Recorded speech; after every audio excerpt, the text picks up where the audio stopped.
Hi, it's Mark at Edwards RV, and today is Trailer Tuesday. And Trailer Tuesday, we'll go through features of trailers, we'll go through tips, we'll go through trailers themselves. So join us. I believe we're going to do it every second Tuesday. So join us on Tuesdays for this informative video.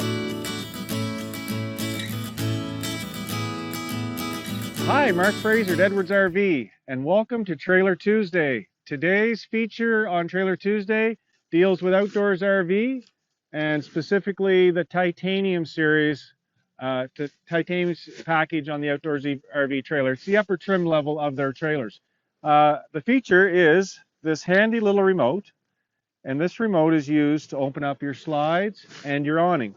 So what a great little feature if you're alone setting up your trailer and you want to make sure that the slides don't hit another trailer or a tree or just an obstacle that's outside the trailer. So you can actually walk around with this remote and you can open up your slides. And as you can see in the background, the slide is opening up from the remote.